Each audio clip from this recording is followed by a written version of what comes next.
தமிழக சட்டமன்ற தேர்தல் வரும் ஏப்ரல் 6ஆம் தேதி நடக்க இருக்கு. இன்னும் சில நாளே இருக்கிற இந்த நிலையில ஒவ்வொரு கட்சி சார்பிலையும் தீவிர பிரச்சாரம் மேற்கொண்டு வந்துட்டு இருக்காங்க.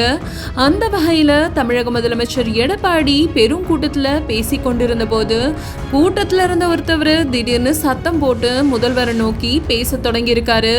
இதை சற்றும் எதிர்பாராத எடப்பாடியார் அட சும்மா இருப்பா என கடுப்பா சொல்ல கூட்டத்துல இருந்த அதிமுக தொண்டர்கள் மற்றும் போலீசார் அவரை கட்டுப்படுத்த முயற்சி செஞ்ச வீடியோ காட்சிகள் இணையத்துல வைரலாகி வந்துட்டு இருக்கு.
இதனை அடுத்து அவர் பேச தொடங்கிய முதலமைச்சர் பழனிசாமி ஐயா ஒரு நாள் கூட நிம்மதியா தூங்க விட மாட்டாங்க.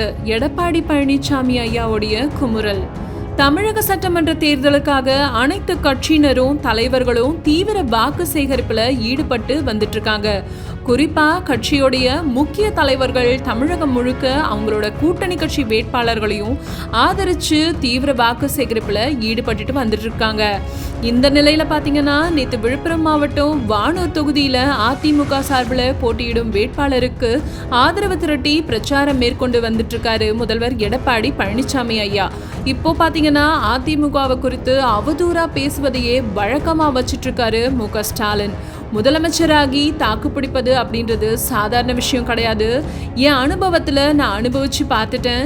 எவ்வளவு கஷ்டம் தெரியுங்களா? தினம் ஏதாவது ஒரு போராட்டத்தை அறிவிச்சு ஒரு நாள் கூட நிம்மதியா தூங்க விட மாட்டாங்க. உங்க எல்லாருக்கும் நல்லா தெரியும். இரும்ப பழுக்க பழுக்க காய்ச்சு அடிச்சு உறுதிப்படுத்தினது போலதான் இவர்கள் நடத்திய போராட்டம் எல்லாம் சந்திச்சு இரும்ப போல உறுதியாகிட்டேன். இனி ஸ்டாலின் அசைத்து கூட பார்க்க முடியாது அப்படின்னு ஆவேசம் பொங்க பேசியிருக்காரு நம்ம எடப்பாடி பழனிசாமி ஐயா.